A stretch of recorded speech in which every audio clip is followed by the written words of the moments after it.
રાજકોટ જિલ્લામાં વિસાવદરમાં સરકારી સસ્તા અનાજની દુકાનોનો જથ્થો સગે વગે થતા ગોપાલ ઇટાલિયા ભડકેલા જોવા મળ્યા હતા। વિસાવદર તાલુકાના 5 ગામડાઓની ફરિયાદ ગોપાલ ઇટાલિયા સુધી પહોંચી હતી અને તેઓ વિસાવદર ઓફિસ ખાતે પહોંચ્યા હતા અને તપાસ કરતા સરકારી અનાજનો જથ્થો જે રેશન કાર્ડમાં ગરીબોને મળતો અનાજનો જથ્થો છે તે ગરીબો સુધી પહોંચે તે પહેલાં જ વેચાઈ ગયો હતો અને સગે વગે થઈ હતો।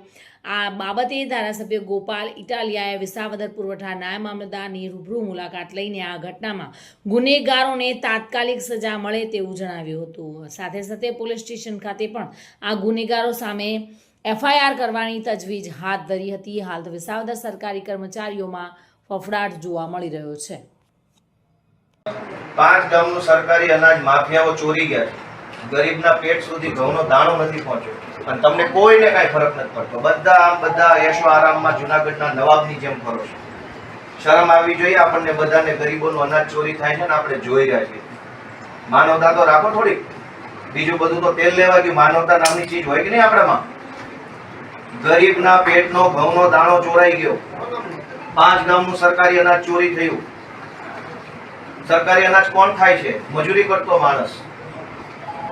એનું અનાજ ચોરાઈ જાય તમને કોઈ ફરક નથી પડતો? પોલીસ FIR ન લે, તમારી પાસે આંકડા નથી। ધારાસભ્ય આવે તો તમે ઉડાવ જવાબ આપો છો। એટલે આ બધું શું છે? લોકશાહી છે કે નવાબશાહી છે?